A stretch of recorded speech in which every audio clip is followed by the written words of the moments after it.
ദില്ലിയിലെ വിദ്യാർത്ഥി സമരത്തിനെതിരായ ബിജെപി നേതാവ് ടി.ജി. മോഹൻദാസിന്റെ പരാമർശത്തിൽ എസ്.എഫ്.ഐ പരാതി നൽകി.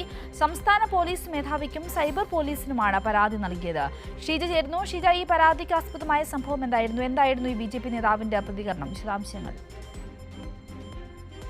പ്രധാനമായും ദില്ലിയിൽ നടന്ന ജന്തർ മന്ദറിലെ വിദ്യാർത്ഥി പ്രതിഷേധം, അതുമായി ബന്ധപ്പെട്ടായിരുന്നു RSS ആശയപ്രചാരകൻ കൂടിയായിട്ടുള്ള ടി.ജി. മോഹൻദാസ് ഒരു യൂട്യൂബ് ചാനലിലൂടെ ഒരു പ്രസ്താവന നടത്തിയത്, വിവാദപരമായ പ്രസ്താവന നടത്തിയത്. അതെന്ന് പറയുന്നത് ഈ ജന്തർ മന്ദറിൽ പ്രതിഷേധിക്കുന്ന വിദ്യാർത്ഥികൾക്ക് നേരെ വെടിയുതിർക്കണമെന്നും അതിൽ ഈ വിദ്യാർത്ഥികൾ മരണപ്പെടണമെന്നും അതിനുശേഷം അവരുടെ മൃതദേഹങ്ങൾ ആശുപത്രികളിലേക്ക് എത്തിക്കണം എന്ന തരത്തിലുമുള്ളൊരു വിവാദപരമായ പ്രസ്താവനയായിരുന്നു ടി.ജി. മോഹൻദാസ് നടത്തിയിട്ടുണ്ടായിരുന്നത്. ഇത് കേവലം ഒരു രാഷ്ട്രീയ അഭിപ്രായ പ്രകടനമായി കാണാൻ സാധിക്കുകയില്ല. കാരണം ജനാധിപത്യപരമായി പ്രതിഷേധിക്കുന്ന വിദ്യാർത്ഥികളെ വെടിവെച്ച് കൊല്ലാനുള്ള ഒരു ആഹ്വാനമാണ് ഈ പ്രസ്താവനയിലൂടെ ഉണ്ടായിരിക്കുന്നത്. ഇതിനെതിരെയാണ് എസ്.എഫ്.ഐ ഇപ്പോൾ പരാതി നൽകിയിരിക്കുന്നത്. സംസ്ഥാന പോലീസ് മേധാവിക്കും അതോടൊപ്പം തന്നെ സൈബർ പോലീസിനുമാണ് നിലവിൽ പരാതി നൽകിയിരിക്കുന്നത്.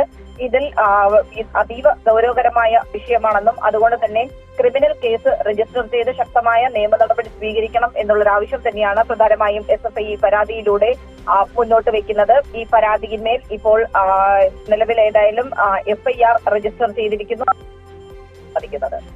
ശരി ഷീജ, ബിജെപി ആശയപ്രചാരകൻ മോഹൻദാസിന്റെ പരാമർശത്തിനെതിരെയാണ് എസ്.എഫ്.ഐ ഇപ്പോൾ പരാതി നൽകിയിരിക്കുന്നത്. CJP പ്രതിഷേധത്തിൽ പങ്കെടുത്ത വിദ്യാർത്ഥികളെ വെടിവെച്ചു കൊല്ലണമെന്നായിരുന്നു ഇദ്ദേഹത്തിന്റെ പരാമർശം. അതിനെതിരെയാണ് ഇപ്പോൾ എസ്.എഫ്.ഐ പരാതി നൽകിയിരിക്കുന്നത്. ഷീജയാണ് വിശദാംശങ്ങൾ പങ്കുവച്ചത്.